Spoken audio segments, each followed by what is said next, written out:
Hi everyone, अगर आप आज किसी भी इन्वेस्टर से अगर ये पूछेंगे कि आप अपना इन्वेस्टमेंट किस इन्वेस्टमेंट टूल में करना चाहेंगे, तो उनका सिंपल आंसर होगा इक्विटी इन्वेस्टमेंट।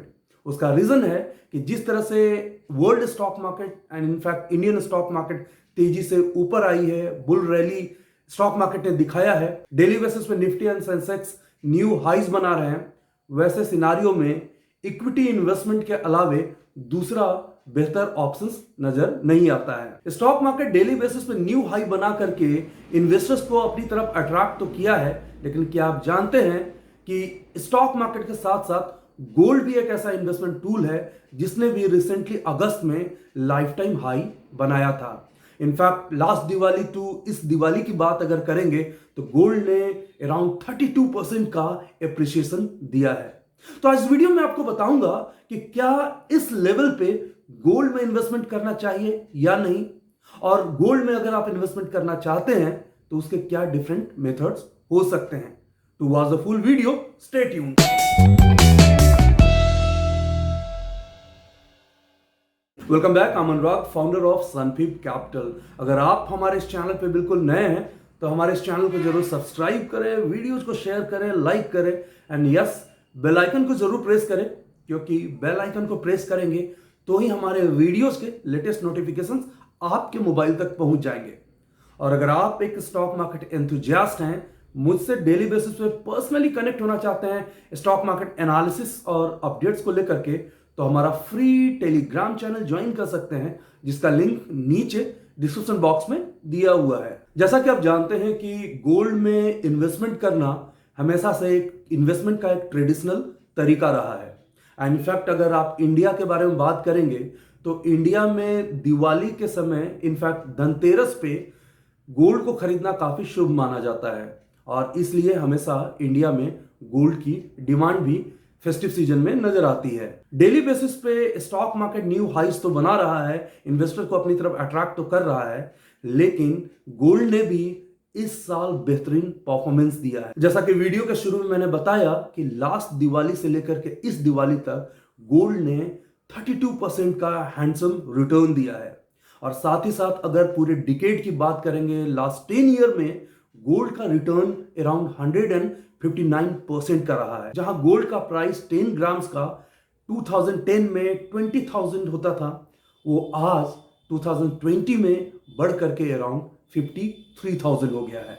इनफैक्ट लास्ट अगस्त में गोल्ड ने 58,000 का हाई बनाया था। सबसे पहले मैं आपको समझाता हूं कि आखिर गोल्ड के प्राइसेस क्यों ऊपर जाते हैं।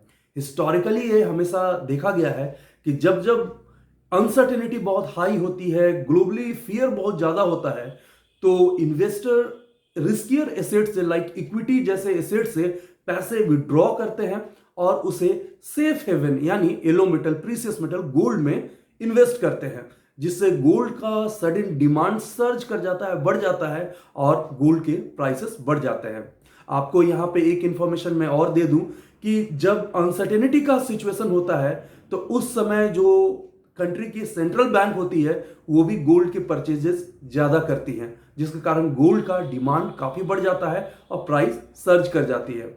अभी आपने रिसेंटली मार्च अप्रैल में देखा होगा कि किस तरह से कोविड-19 के कारण इक्विटी मार्केट में पैनिक हुआ था, किस तरह से स्टॉक मार्केट क्रैश हुई थी। ऐसे सिनारियो में इन्वेस्टर इक्विटी मार्केट से पैसा निकाल करके गोल्ड में पैसा लगाना सेफ समझ रहे थे, जिसके कारण एक तरफ से स्टॉक मार्केट तेजी से नीचे आया था अनसर्टेनिटी के कारण, वहीं गोल्ड प्राइसेस ने अगस्त में न्यू हाई हिट किया था। गोल्ड के इस प्राइस लेवल पे इन्वेस्टमेंट करना चाहिए या नहीं, और अगर इन्वेस्टमेंट करना है तो वो डिफरेंट मेथड्स क्या होंगे, इन सब के बारे में बात करने से पहले अभी मैं आपको बताना चाहूंगा कि गोल्ड का जो करंट प्राइस है वो कैसा परफॉर्म कर रहा है। जैसा कि आप जानते हैं कि इक्विटी मार्केट तेजी से ऊपर आई है और वन बाय वन ग्लोबली काफी अच्छे न्यूज आई है, जिस तरह से कोविड-19 के वैक्सीन की खबर आई है, यूएस इलेक्शंस का आउटकम आ चुका है, तो ऐसे में अनसर्टेनिटी काफी कम हुई है, फियर काफी ग्लोबल मार्केट में कम हुआ है, जिसके कारण गोल्ड प्राइसेस अभी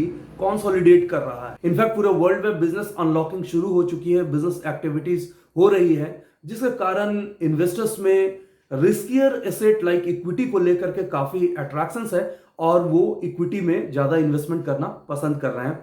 ऐसे सिनारियो में गोल्ड का प्राइस जो है अभी फिलहाल कंसोलिडेट कर रहा है और अभी 10 ग्राम का 53,000 के आसपास रेट है। अगर आप डिफरेंट बिजनेस न्यूज़पेपर फॉलो करते होंगे, इन्वेस्टमेंट मैगजीन्स पढ़ते होंगे, डिफरेंट पोर्टल भी आप विजिट करते होंगे, तो आपने एक चीज कॉमनली देखा होगा कि मोर और लेस सारे एनालिस्ट जो हैं, जो आपके पोर्टफोलियो को डिजाइन करने के बारे में बात करते हैं, वो हमेशा ये जरूर कहते होंगे कि आपके टोटल पोर्टफोलियो एलोकेशन का अराउंड 5 to 10% गोल्ड में इन्वेस्ट होना जरूर चाहिए। और स्पेशली गोल्ड में अगर आप इन्वेस्टमेंट करते हैं तो ये किसी शॉर्ट टर्म गेन के लिए नहीं, बल्कि ये गोल्ड जो है वो लॉन्ग टर्म जनरेशन एसेट है। तो इसलिए गोल्ड में आप हमेशा लॉन्गर टर्म के लिए इन्वेस्टमेंट कर सकते हैं। कई एनालिस्ट के अकॉर्डिंग गोल्ड का प्राइस जो अभी 53,000 चल रहा है, वो लॉन्ग टर्म में अराउंड 65,000 to 67,000 पर 10 ग्राम भी आने की उम्मीद है। ऐसे केस में आप गोल्ड में इन्वेस्टमेंट इस लेवल पे भी कर सकते हैं, लेकिन माइंड इट, अगर आप लॉन्ग टर्म इन्वेस्टर हैं तो ही आप गोल्ड को अप्रोच करें। अदरवाइज कई बार गोल्ड में इन्वेस्टमेंट करना काफी बोरिंग भी हो जाता है, क्योंकि उसमें बहुत ज्यादा फ्लक्चुएशंस कई बार नहीं आ रहा होता है। तो आप अपने इन्वेस्टमेंट बिहेवियर को अच्छे तरीके से अंडरस्टैंड करके ही गोल्ड में इन्वेस्टमेंट करें। अब तो ये बात हो गई कि गोल्ड में इस लेवल पे भी इन्वेस्टमेंट किया जा सकता है लॉन्ग टर्म के लिए, लेकिन अगर गोल्ड में इन्वेस्ट करने का इंटरेस्ट तो है, लेकिन वो मेथड्स क्या होंगे जिनके थ्रू हम गोल्ड में इन्वेस्ट कर सकते हैं। तो सबसे कॉमन मेथड्स ट्रेडिशनली तो यही रहा है कि फिजिकल गोल्ड आप खरीदिए, गोल्ड बार्स खरीदिए, ज्वेलरी खरीदिए और उसके बाद आप उसमें इनडायरेक्टली इन्वेस्टेड रहते हैं। दूसरा तरीका यह भी है कि आप गवर्नमेंट द्वारा जारी किए गए सॉवरेन बॉन्ड्स को भी खरीद सकते हैं, वो भी एक इन्वेस्टमेंट का नया तरीका है गोल्ड में। लेकिन if you gonna take my suggestion, तो मैं यही कहूंगा कि मेरा जो तरीका होता है गोल्ड में इन्वेस्टमेंट करने का, वो थ्रू ETF होता है, यानी एक्सचेंज ट्रेडेड फंड्स। चूंकि मैं प्रोफेशनली स्टॉक मार्केट में हूं, तो मैं गोल्ड को भी शेयर्स की तरह खरीदना पसंद करता हूं। और अगर आप गोल्ड का ETF खरीदेंगे तो आप गोल्ड को शेयर्स के तौर पे खरीद पाएंगे। इंडिया में NSE और BSE पे बहुत सारे ऐसे गोल्ड के ETF अवेलेबल है जिनको आप बहुत आसानी से डीमैट अकाउंट ओपन करके आप खरीद सकते हैं। गोल्ड ETF में इन्वेस्टमेंट करने का सबसे बड़ा एडवांटेज ये होता है कि आप बहुत आसानी से बाय एंड सेल कर सकते हैं, यानी लिक्विडिटी काफी हाई होगी। आप अपने घर पे ही बैठ करके जिस तरह से शेयर्स बाय करते हैं एक्सचेंजेस पे, उसी तरीके से आप गोल्ड का ETF भी आप बाय कर पाएंगे। अगर आप किसी पर्टिकुलर मंथ में बहुत ज्यादा पैसा इन्वेस्ट करना चाहते हैं ETF में, तो आप बहुत आसानी से इन्वेस्ट कर सकते हैं। किसी पर्टिकुलर मंथ में फिनेंशियल कंस्ट्रेंट के कारण आप स्किप कर रहे हैं इन्वेस्टमेंट करना, तो भी आप कर सकते हैं।